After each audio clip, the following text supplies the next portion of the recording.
This is Dr. Lucella, and I'm a doctor of sport and performance psychology who helped Haverford High School go from 1-9 to 11-2 last year after their Triple Option Football Academy camp.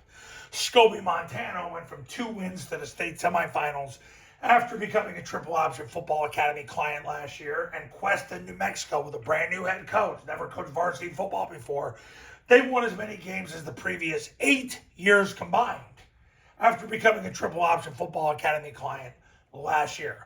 You can see all the success stories from the last 15 plus years. Go to tripleoptionfootball.com and then go to the testimonials page. Today we're going to talk about why you'd run the kick. Why would you run kick? Kick started off when Navy, back before they were communist, ran the zone option, and then they put the kick off it. And the reason why it lasted the test of time is because zone option, the problem with zone option was eventually there were just too many 2-on-2 situations and they couldn't get around it. So the kick basically allowed the offense to kick the D-gap player and run up inside of that. So when the D-gap player widened, they would run up inside of it. It's evolved since then. Now, why you would run it in your Flexbone offense, well, first of all, Army, who just had their best season in the last 125 years, ran it 4+ times a game last year, which, according to the NFL Run Study, a 2-year study that was done that proved that you have to run a play at least 4+ times a game for that play to be statistically effective. That right there is why kick is a good decision. Army ran kick 4.5 times a game last year. Air Force ran it a little bit. Regardless, Army just had their best season in 125 years.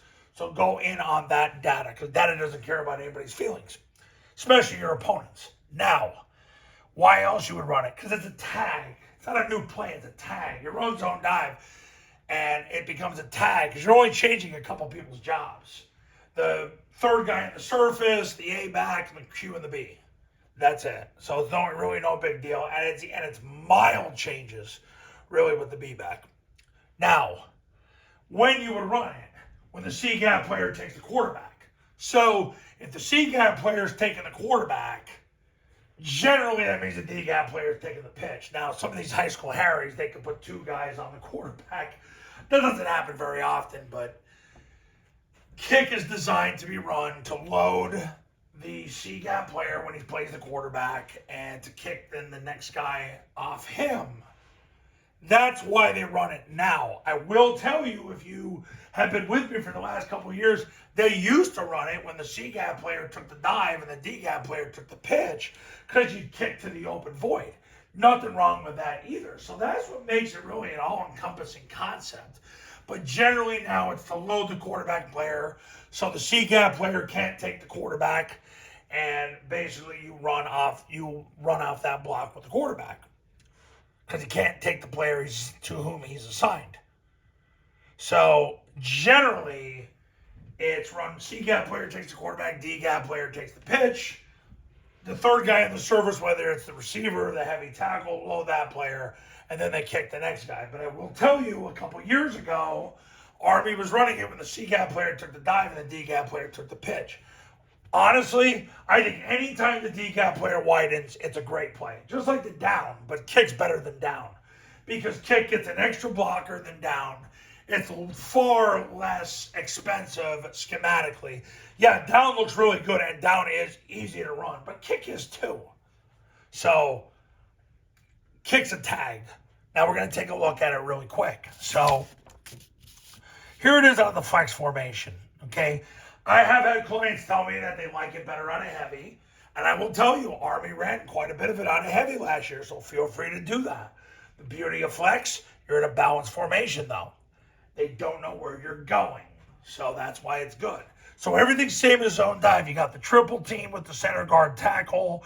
If the tackle can't triple team because there's a 4-eye or B-gap player in his way, he'll down block that player, getting his left knee through his crotch, left hand to the stomach, forearm to the stomach, 4 northbound steps.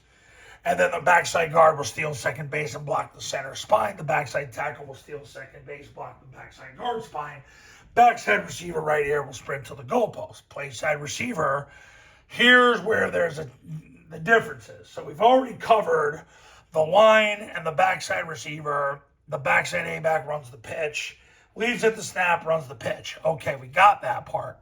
The receiver or heavy tackle, if you run out of heavy, will block down, meaning they'll block the first guy from a 7 to a 4 technique, getting their left knee through his crotch, left forearm to the stomach, 4-inch northbound steps.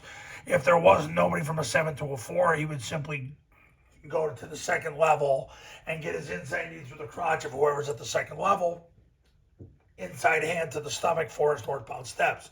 The A-back kicks the first person that shows off the right hip of the third guy on the surface. So he's going to get his helmet to the left, strike with the right forearm, and drive that player out of bounds. The B-back leads through. So he's going to lead off the receiver's right hip, turn up, look inside, and secure the mic with his left knee through his crotch, left hand to the stomach, 4-inch northbound steps.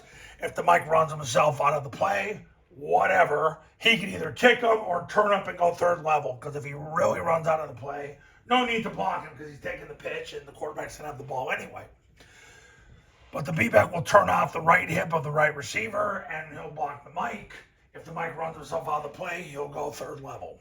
Quarterback's going to take the snap. He's going to jump backwards and then follow the B-back's right hip and stay on the right hip through the end zone.